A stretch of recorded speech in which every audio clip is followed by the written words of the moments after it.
RD Congo, déstabilisation du Sénat, conspiration contre le bureau Bahati.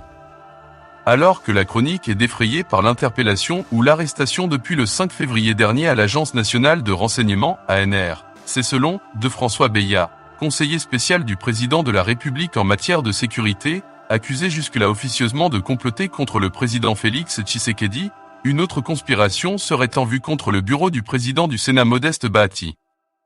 Selon un sénateur ayant pris part à la messe noire, et qui s'est confié à ScoopRoads.net préférant garder l'anonymat, un groupe de sénateurs se serait réuni lundi 7 février 2022 en la résidence du sénateur André Kimbuta-Yango.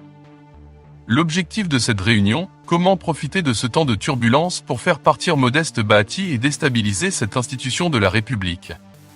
Selon ce sénateur, auraient pris part à cette réunion, les sénateurs ci-après, Badibanga Ntita Sami, Bikange Muzimbi Jérôme, Kamitatu Marie-Josée Sona, Loès Victorine, Évariste Bochab, Ziaka Angeline Ange, Lelone Zaziroli, Matata Pogno, Kimbuta Yango, Mokolo MPO Edouard, Mirio Mugorosi Stéphane, Tamboué Mamba Alexis, par téléphone, Ruby Akizimwami Eric, par téléphone, et Bijou Goya, par téléphone.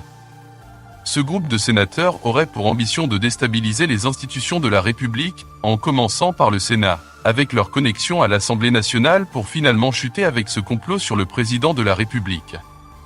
Ils auraient même indiqué qu'ils seraient, selon la source du média en ligne, en train de vendre aux sénateurs pendant que certains d'entre eux ont déjà occupé des fonctions au bureau du Sénat, avec une mauvaise réputation bien connue. Il s'agit du ticket ci-après. Mokolo wa MPO, président.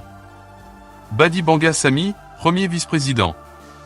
André Kimbuta-Yango, deuxième vice-président du Sénat. Bikenga, rapporteur du Sénat.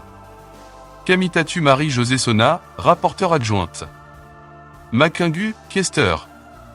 Mirio Mugorosi Stéphane, questeur adjointe. Aventure ou mise en scène, difficile de le rejeter, surtout la source de surcroît, un sénateur paraît sérieux. Or le coup d'État derrière lequel tous les autres coups voudraient se fomenter n'est pas apprécié par le président de l'Assemblée provinciale de Kinshasa, de surcroît un pasteur, un homme de Dieu. Dans un tweet de l'un de ses proches, John Lingila, Godé Mpoix déclare « Chaque coup d'État a un coup étatique et son issue souvent étaticide. Y recourir, c'est l'éthologie et bloquer le développement de la RDC. Réglons nos différends pacifiquement. 2023, c'est déjà demain. Restez branchés sur CFTV1. Congo France.